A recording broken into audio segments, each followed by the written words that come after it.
बिस्मिल्लाहिर्रहमानिर्रहीम। बहनों, भाइयों, दोस्तों और बुजुर्गों, आज हम इस मालूमाती और तालीमी वीडियो में हम अब्बासी खिलाफत के नवें खलीफा अबू जाफर हारून बिन मोहम्मद की जिंदगी और महराज को बयान कर रहे हैं। इसकी अहम शायरिकतें, कायदाना अंदाज और इसके दौरे हुकूमत के तारीखी तनाजुर को इस वीडियो में हम बयान कर रहे हैं। तारीख के शाकीन और तालिब इल्मों के लिए यकसा तौर पर यह वीडियो बहुत कामल है। ये सुहाना उमरी इस्लामी तारीख की अहम शख्सियात में से एक की जामिया ताफहीम फराहम करती है। तो दोस्तों, अल-वसीक की पैदावार, अल-वसीक की पैदाइश 17 अप्रैल 812 को हुई थी। मुख्तलिफ ज़राए के मुताबिक 811 और 813 में थोड़ी देर पहले या बाद की तारीख देते हैं। मक्का जाने वाली सड़क पर इनके वालिद अब्बासी शहजादा और बाद में खलीफा अल-मुतस्सम और इनकी वालदा बाज़ंतीनी यूनानी गुलाम उम्मे अवलाद करतेस थीं। इसका नाम इनके दादा खलीफा हारून रशीद के नाम पर हारून रखा गया और इसका नाम अबू जाफर था।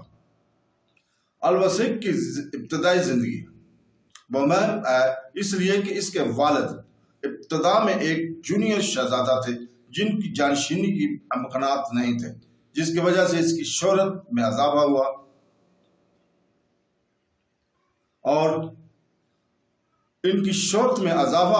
और आखिरकार खिलाफत तुर्क गुलाम की एक अला नजी फौज के कंट्रोल में फौजें हारून बिन ज़ियाद का जिक्र इनके पहले उस्ताद के तौर पर किया जाता है और उन्होंने खताती तलावत और अदब अपने चचा खलीफा अल-मामून से सीखा।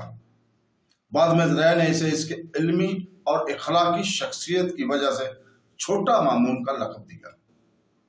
जब अल-मुतस्सम खलीफा बना तो इसने अल-वसीक को अपने बेटे और वारिस के तौर पर हुकूमत का तजर्बा हासिल करने के लिए संभाला। इस तरह अल-वसीक को 835 में दारुल हुकूमत बगदाद का इंचार्ज छोड़ दिया गया था। जब अल-मुतस्सम सामरा में एक नया दारुल हुकूमत तलाश करने के लिए शमाल की तरफ चला गया था, तब अल-तबरा के बयान में इसका जिक्र है कि इसे जनरल के रस्मी इस्तकबाल के लिए भेजा गया था।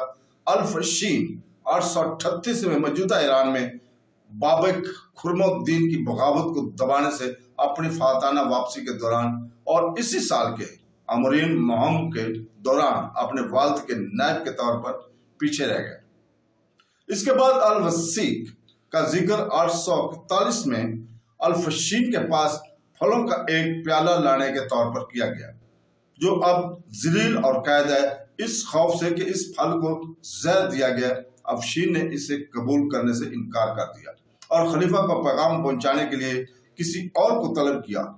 सामरा में अल-वसीक की रहाइश इसके वालिद के महल से फौरन बाद मुतसल थी और वो अदालत में एक मुकर्रर हाजिरी थी, जैसा कि मौरख जॉन टर्नर के रिमार्क्स। इन रिपोर्टों में अल-वसीक को अपने वालिद के काबिल एतमाद एजेंट के किरदार में दिखाया गया, जो इस मुकाम पर था और इक़्तिदार की बागडोर संभालने के लिए ठीक है।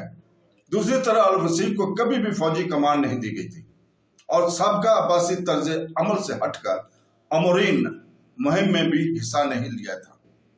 माखज़ में अल-वसीक को एक पढ़े लिखे फिक्री तौर पर मुतशब्ब बल्कि एक शायर और शराब पीने वाले के तौर पर बयान किया गया, जो शायरों और मौसीकारों के साथ साथ उलमा की सोबत में से लुत्फ़अंदोज़ होता था।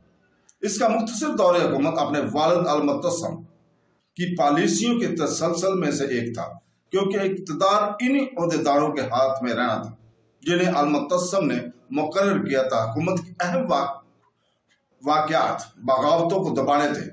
शाम में 842 में बद्दू बगावतें हुई, 845 में हज्जाज में और 846 में यमामा में।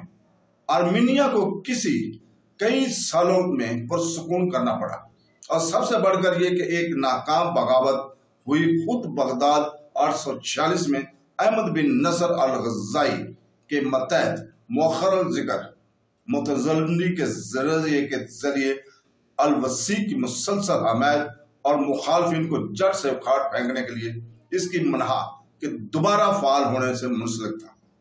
خارجہ امور میں بازنطینی سلطنت کے ساتھ تنازع جاری رہا اور عباسیوں نے موروپولٹس میں بھی اہم فتح حاصل کی، لیکن 845 میں قیدیوں کے تبادلے کے بعد کئی سالوں تک جنگ بند ہو گئی۔